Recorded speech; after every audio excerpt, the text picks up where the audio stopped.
Hello, good morning, good afternoon, good evening, depending on when you woke up and chose to click on this video.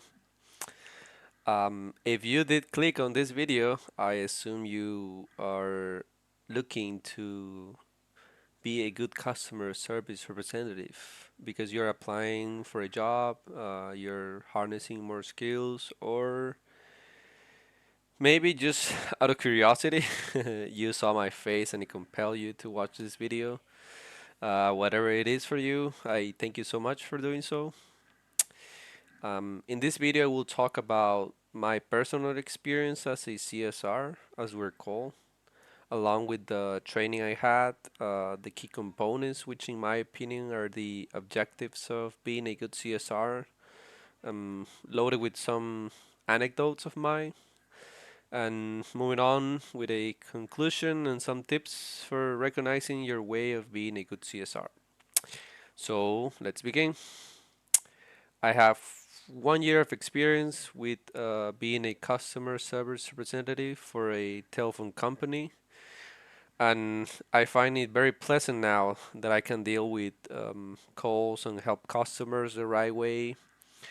I get a lot of feedback now from them since I already interact with them on a personal level.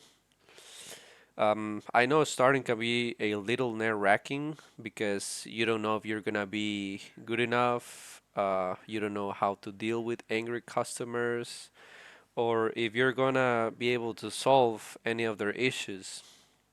It is normal to feel this way at the beginning because um, you're a newbie. Uh, Everything feels like that when you're a newbie.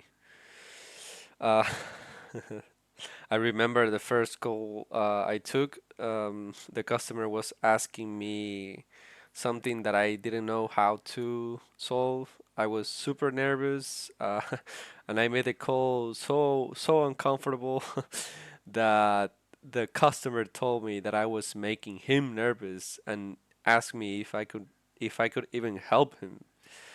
I fumbled so hard that that I had to call my supervisor and tell him that I had to transfer the call to him. After that call, I thought I was gonna get fired. That was the worst call that I ever took, and it lasted 35 seconds. So yeah, but I got comfortable very quickly after that, even faster than I expected. Well, I personally entered the CSR world because I really enjoy listening to people and also talking to them. And I also find some sense of purpose when I help somebody with a problem. It's kind of therapeutical to me. When I first started, I went through training that kind of guided me through the different types of scenarios a CSR goes through daily and how to deal with them, and also some soft skills training that helped me develop the traits of a good CSR. I could go ahead and explain them individually, but that's not the purpose of this video. I think I planned to make it more anecdotal and kind of like a conversation with with a friend or with somebody that you know. So I can summarize my whole training and experience into three concepts. The first concept, which I think is the most important, CSR is basically about giving the customer the best experience possible, which means your goal is for them to have a pleasant conversation with you while you're helping them get a solution to whatever they are trying to get a solution to or whatever they're going through, right? So for this, you have to be equipped with the proper knowledge of the service or the product that you or the company you work for offers, all the technical aspects of it, along with the soft skills that I mentioned, like being very empathic with their emotional state, asking the right questions, and the active listening, which, in my opinion, I think is the most important thing. Just listening. like reading through the lines of their tone of voice, their pitch, their pace.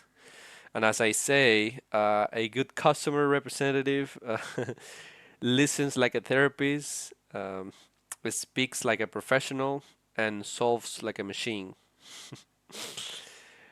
Second concept is that you have to take control of the call. I usually start any call by asking for their full name, which is one of the best ways to set rapport with a client. Listen to the issue they're having, like usually taking notes on it, and then you kind of evaluate the tone of the call. Like if their customer is angry, frustrated, very energetic, uh, super chatty, etc. And your goal is to like take that energy, kind of match it, and then empathize with the whatever it is the customer is going through. You have to be kind of open to the different types of people, the different personalities, moods, tone of voices, and then find a way to balance it out and taking it to your level so you can take control of the call and set the pace from them on. After doing that comes the solution, which is I don't know, guiding the customer through the different steps if necessary, or just like technically doing the solution as I do in my job, and just being attentive to whatever he keeps saying and whatever he needs.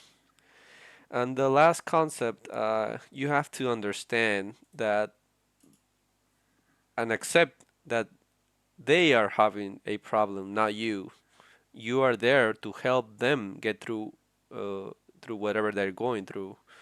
And so whatever happens, try not to take it so personally. I understand some customers are going to be hard to deal with. That is one of the challenges that customer service people deal with in any industry. So we're all humans. Sometimes we let our emotions take control of our mood, but there is always somebody that can be of help when we're there, right? And if you and I find one of the goals of a good customer service representative to be that. So be the person you would like to encounter when you're having a bad day. That cycle will actually repeat itself. So that's it. That's a good customer service for me in a nutshell.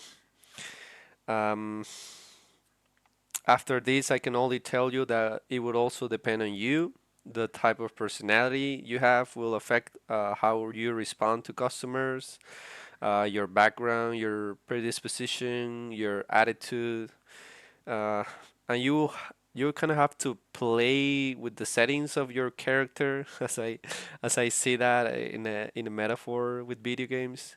Uh, and with time you will like know or have your way of being a good customer representative.